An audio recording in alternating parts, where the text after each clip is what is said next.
Hello everybody, Ken Stout here. We'd like to welcome you to another edition of ReadyLIFT TV. Today we're going to introduce you to the installation of our very popular 4-inch SST tubular control arm lift kit for the 2007 and up Toyota Tundra pickup truck.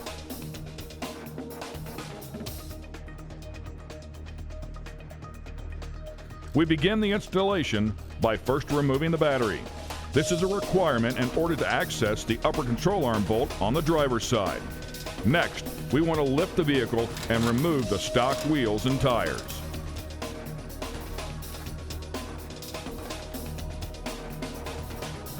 In order to access the suspension and differential, the factory skid plate must be removed.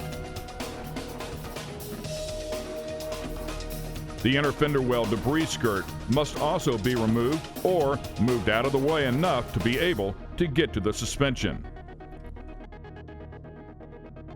Unbolt and disconnect the wheel speed sensor cable from the control arm. This step is very important. The first part of the suspension disassembly process is the tie rods. They must be unbolted and removed from the upright to avoid overstressing the inner tie rod seal.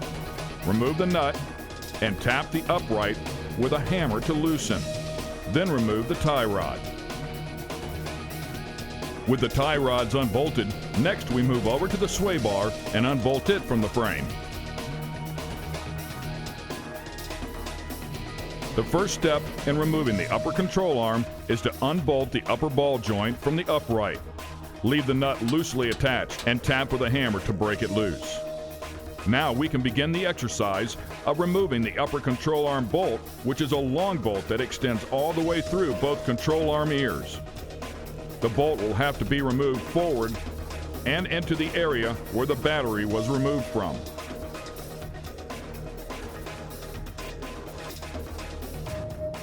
Next, we want to loosen the 4 upper strut nuts, but do not completely remove them yet. With a support stand placed under the lower control arm, we can remove the lower strut bolt that extends through the control arm.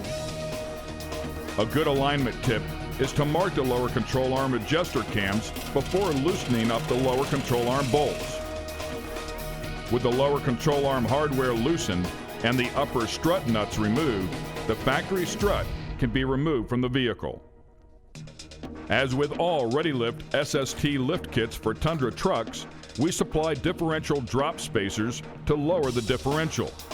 With the differential supported, remove the factory differential mounting bolts. One of the great features of this kit is that we've taken the time to make sure the suspension retains the factory ride and suspension performance. To make sure you cannot overcompress the strut, we provide front bump stop spacers which easily install into the factory bump stop and into the frame. Now it's time to begin installation of the strut extension. After applying thread locker to the factory studs, install the ReadyLIFT 4-inch strut extension onto the strut. Before installing the struts back into the truck, the provided sway bar spacers are installed to hold the sway bar in place while the sway bar end links are unbolted to allow the lower control arm to droop. With the lower control arm supported, the brake line bracket is removed from the upright and from the frame to give the line some slack during the strut installation process. Depending on the model Tundra, the lower strut stem may be larger than normal. A small area inside of the lower strut mount pocket in the lower control arm will need to be trimmed to give the strut stem clearance at full droop. This will make installing the strut assembly easier. This only applies to trucks with the thicker lower strut stem. If this clearance is required, it will be noticeable when installing the strut back into the suspension. With the strut installed, reinstall the factory lower bolt along with the new provided nuts for the upper strut extension bolts. Before installing the ReadyLIFT tubular upper control arms, The provided bushings must be installed into the arms, followed by applying a liberal amount of the special bushing grease provided with the kit. It is very important to remember to grease the sleeves when installing the bushings, otherwise bushing damage may occur over time. Now we can install the new upper control arm. Having a second pair of hands certainly helps to guide the long stock upper control arm bolt through the engine compartment and into the control arm. Use the factory washers and nuts to secure the arm, then guide the ball joint into the upright knuckle. When installed, tighten both the upper control arm hardware along with the ball joint.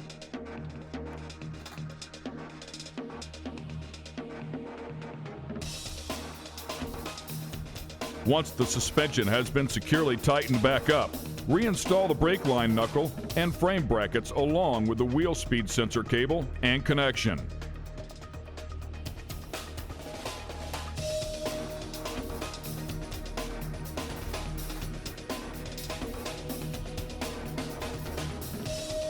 Next, we want to install the provided differential drop spacers and secure both outer and inner differential mounts. Rotate the alignment cams to the marked position, then tighten up the control arms.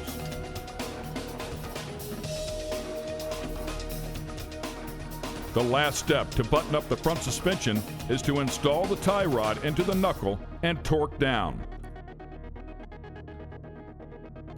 Don't forget to install those cotter pins.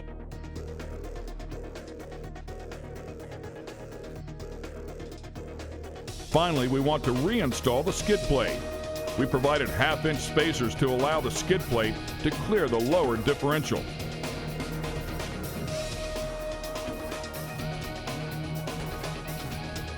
Moving to the rear of the truck, first remove the rear tire and wheel.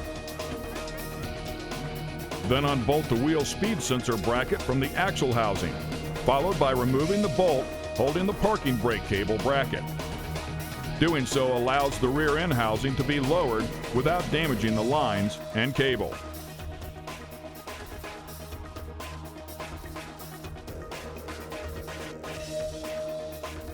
Next, we want to remove the rear shocks by unbolting them both top and bottom.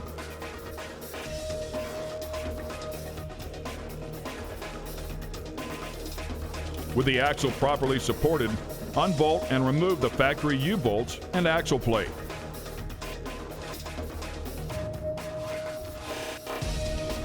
Now carefully lower the rear axle housing just enough to install the ReadyLIFT 2-inch rear block with the block locator pin facing downward. Then raise the axle upwards and install the new U-bolts.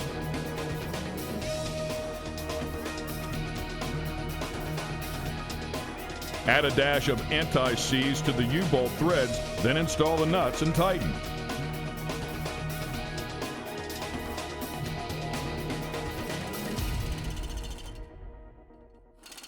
Be sure to torque the nuts before hitting the road.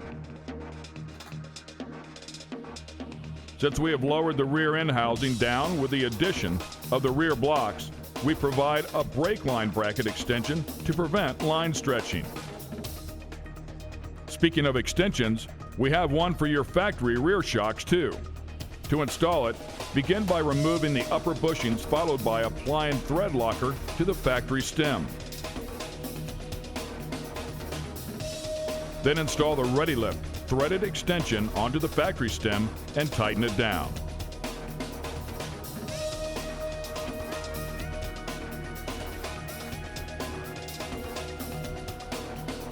With the stem installed, the rear shocks are reinstalled onto the truck using the factory hardware. To button up the rear suspension, reinstall the parking brake cable bracket and wheel speed sensor cable bracket on the rear end. You'll also need to bend the factory speed sensor line bracket on the bottom side of the bed downward to provide additional slack in the lines. We're just about done now. Here we install a fresh set of Nitto tires and method wheels. Then with the truck on the ground, reattach the sway bar end links, reinstall the battery, and finally make a pass over all the hardware on the suspension to check everything has been properly tightened.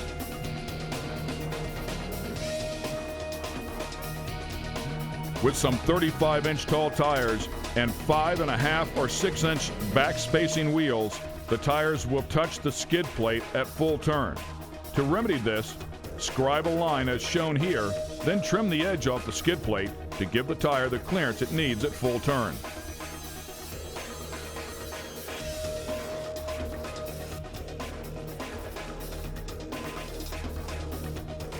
And that about wraps it up, folks. Thanks for watching this installation on our popular 69-5475 4-inch SST lift kit for the 2007 and up Toyota Tundra truck. Until next time, don't just lift it, ready lift it.